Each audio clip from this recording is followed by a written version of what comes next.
real exam questions.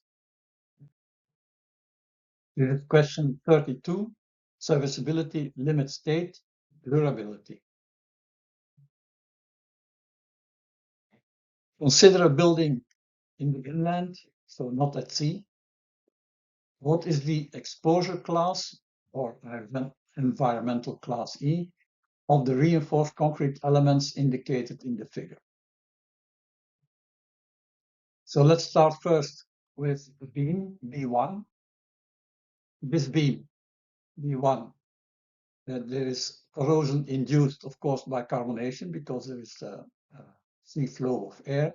So it's in the XC category, and the subcategory is this beam can be cyclic wet and dry, rain, not rain, sunshine. So this is XC4.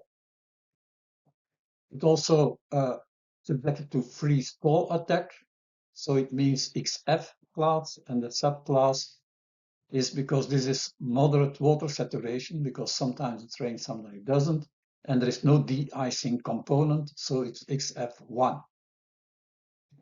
So to summarize, the environmental class of the beam, it's XC4 XF1, or using the National Application Document of Belgium, this is EE3. Next example is B2. This beam is corrosion induced by carbonation is of course XC because it's in open air. The moderate is a moderate humidity because it's shielded off just below the balcony, so it's XC3. And there's a free thaw attack, which is XF with a subcategory XF1 because there's no de-icing agent and it's a moderate water saturation. So to summarize, the beam B2 is XC3, XF1, or according to the National Application Document, EE2. Beam 3 is inside the house. There is corrosion induced by carbonation XC, but the lowest subcategory because it's moderate humidity. So that's XC1. And because it's inside the building, so it's E1. And according to the National Application Document of Belgium, EI.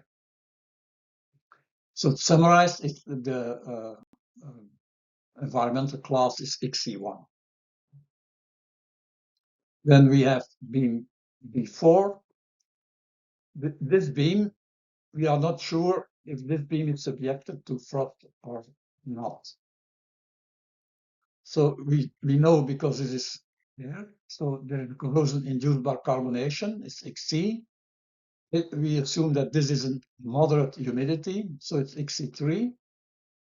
Freeze thaw attack, we don't know, but we suppose this is the case because it's not below ground level. So we assume that there can be a freeze thaw attack, but there is moderate water saturation and no de-icing agent, so it's XF1. So to summarize, it's XC3, XF1, or class EE2, according to the Belgian methods.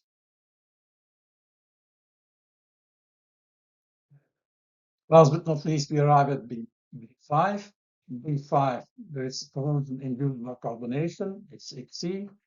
And the category, this can be cyclic wet and dry. So if that's the heaviest one as a subcategory, it's XC4. There is corrosion induced by chlorides because there is a road, so de-icing can be used. So it's the category XD.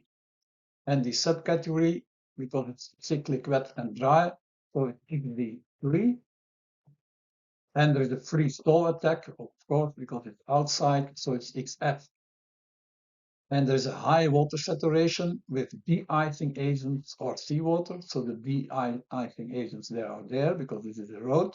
So we have F4.